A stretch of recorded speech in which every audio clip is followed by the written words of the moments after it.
already shut down. Bruno. Oh wow, Bruno. Bruno in the hands of Skylar. Against Carry? Back when he, out of nowhere, brought this pick out, he did have a standout performance on this Bruno. By Geek Fam, their demons crawling into their undercovers now. It's Geek Fam against RRQ and match of the day, game number 1. Very early on, you see Woloski making big moves. Let's see how this early game plays out. And RRQ have not won a single time since Season 11 against Geek Fam. Remember that could be one of the ways that actually Geek Fam utilizes just a battle of mental too.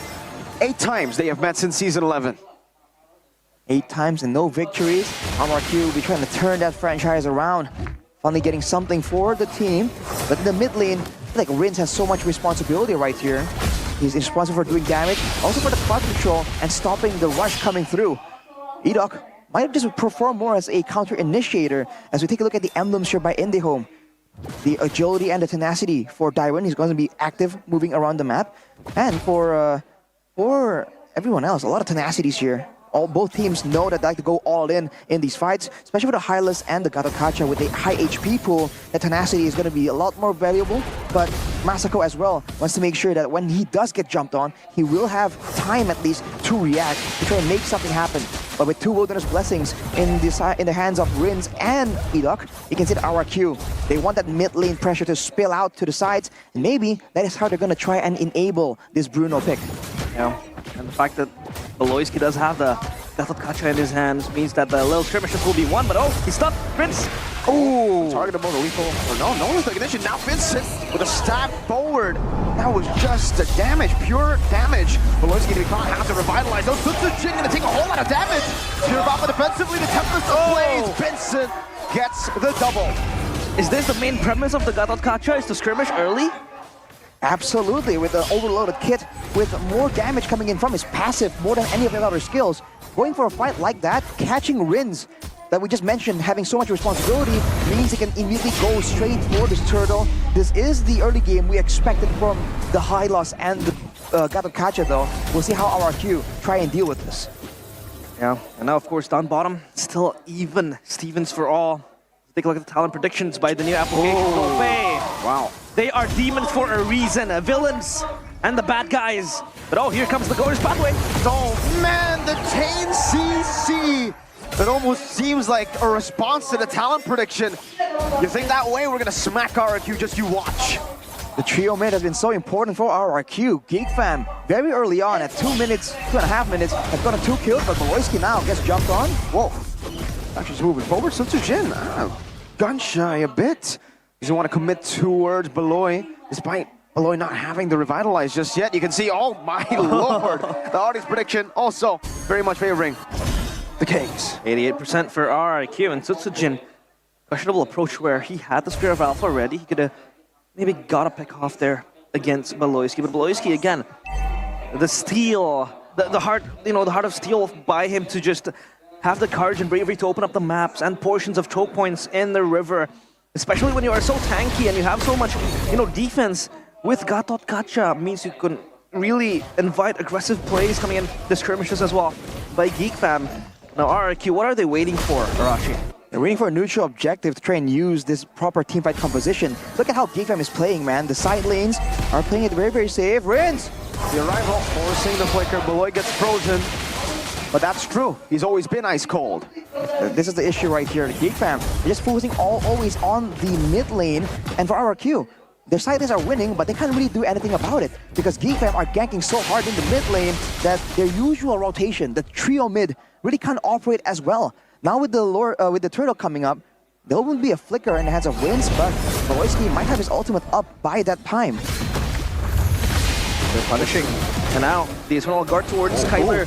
He is zoned out. Edok might look for a play here. Big shots over from Eldora with the zone. Edok with the Earth Shatter losing so much HP. They still have to go for the fight. Lord Topic committed down. There, going in. Vincent actually picking up the turtle, not coming to blades, but the combo together. Sutsujin caught in the knockup, but not able to pick up the blades in time. Skylar somehow was able to free hit the entire way. The Crown Prince wakes up from his long hibernation, and the kingdom roars in joy as he picks up the triple kill. Immediate movement towards the mid turret. RRQ take it down at 5 minutes. They were able to fight back against Geek Fam, losing the turtle, but gaining 3 kills for Skylar. The AoE we were talking about for RRQ, that is exactly what they've been waiting for. They sacrificed Rince's early game for it, and it has paid off. Looking at the in-game equipment, the Has Claws finished up for Skylar.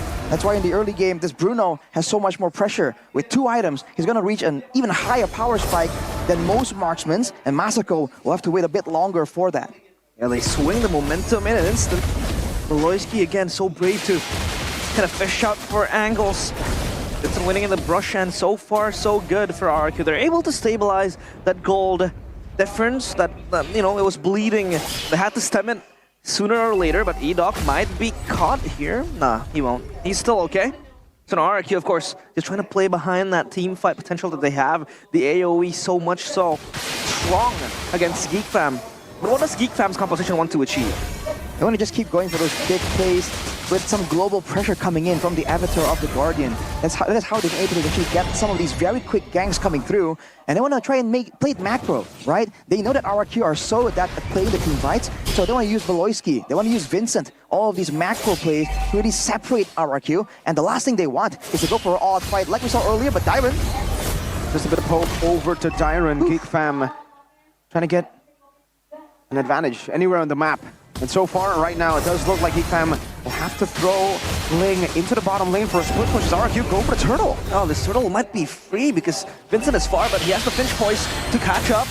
Oh, the glacier, and here goes the Avatar of the Guardian. Flicker out already, Jin securing it. Up with the armor and Earth Shadow. Down with the Primal Wrath. The boys able to flicker out. Plucks in the Curse Blast. Skylar with a flicker forward. That was a worldie and a half. Now Veldora catching these balls. Wow! RRQ, they turn it around once again. What was theirs to lose was theirs to win. They get the kills and the cleanup. A boy, Veldora Beloyski, they have to kneel down to the Kings. The decision to go straight for the turtle, they saw Vincent, they want to pull the trigger, pull the pressure, force Geek Fam to react. Skylar at this point, in a sense, almost the strongest marksman at this time period. You can see that with the crits, he's just nuking everyone down, bouncing the ball straight off the head of Veldora. The invincible high loss we talked about that can't be killed is falling down so rapidly that Geek Fam can't react. A lot of damage now from RRQ in all departments. Yeah, we talked about the full views being that natural counter against the high loss, with the jumps coming in. And now, of course, Skylar 5-0-1. Having completed his Hot Clouds and the Berserker's Fury. Gonna add more crit even to his kit and his damage output. Geek Fam now. Seems like they're losing in most of the team fights. Especially, RRQ E-Rock joins us here with the MPL ID X streamer. Definitely enjoying the performance so far. But look at RRQ. Gonna go for a traitor actually, letting go of the turret on the top side. Maybe it's a bit too generous of them to do so, but they have a plan for this for sure. Now with the turrets taken out on the outer side, they can actually transition to finally pressuring Vincent in the jungle. Lofel himself said this is one of the ways that they are able to actually leverage that mid lane pressure into other lanes. It starts with the jungle and then the side lanes. The side lanes are, to be honest, pretty much balanced now, as Geek Fam again can always allocate Vincent into having the responsibility to addressing the side lanes, pushing it, shoving it, letting it bounce. And RRQ will always have to send at least one member into that side lane. This time around Skylar, but now they corral against the Lord. Will this be another free Lord? Or rather, a free Lord for RRQ. Look at Darren gonna go over to Masako and isolating Beloyski in the process. That's a monster kill, Skylar. Now slight tackling away from the Eternal Guard. Darren trying to zone in the back line again. Veldora gonna be caught and onward and Earth Shadow range! That's a freeze and the switching away here. Darren goes in for the pursuit. The glorious pathway is used defensively. That is another shot from downtown Skylar, getting the long shots all across the land of Dawn. The Kingdom are daydreaming, no nightmares so far. They're demons. Scythe it down, and RRQ, they take down the tier 2 turret, they get the kills, and they get the Lord. An amazing performance there. They get the Lord on top of all of that. They went for the pressure. Dairon somehow finding a moment there to zone out Masako to deal some damage, forcing Beloyski to react. But he is not the unkillable Gatotkacha in the face of an 8 or earlier, a 6-0 Skylar. Football does damage. Football does damage, both physically and mentally, especially when you're a fan. But now, of course, Sutsujin having the Queen's Wings ready, just trying to stack up more in the defense, banking on Skylar to keep hitting the balls and hit the shots, of course, to get even more damage output. Look at Vincent. With all the mobility, he has been limited to just rotating around, going for clears, not split pushes. As Skylar takes on one more turret, Sutsujin trying to go for a punish, but Vincent, way too slippery. Gonna go try and back up his team though. RRQ might be going for some more. Uh-oh, there's path priority for Fighting Voldora. The Holy Defense blocked already. Lord gonna be cleared out. Now in the mid lane, they're actually able to get 2 Holy Defenses as Sutsujin is still trying to march together with that wave in the bottom lane, but it does seem like Vincent will be able to catch that wave. RRQ staying disciplined, not trying to push further than necessary. Yeah, they clear it out. I mean, it's still Lord #1, so it's not going to be that defensive, that strong to stand and tank the turret damages. But Beloyski with a taunt towards Edok, he won't really fall off on it. Great read by Edok right there. RRQ keep up together. No real big long-range tools to try and make plays happen. Look at this, whoa! Beloyski with the arrival, coming down on him, revitalized there to keep him alive. Skylar's still gonna be able to free hit the Lord. Probably comes down with the worldie in the back with the frigid glacier. Too much AoE, too much damage from the Kings of Kings. Unstoppable in team fights. They will wait. And once you make them wait, they will pounce back. That team fight is almost flawless. Skylar marching forward. He might actually be able to one-shot Masako. He's ready to flicker if necessary. Masako popping an ultimate. There you go. That's a flicker from Skylar. Let's get a 2-shot there, but it is going to be Vincent's demise. Beloyski left to defend. It does not matter. The Crown Prince will very soon take that crown to become the king. They slowly wake up from their nightmares. The demons exercised at least for game #1, RRQ. After having to bite the bullet in the early game, they progress and get the win 1-0 against GEEK GAME.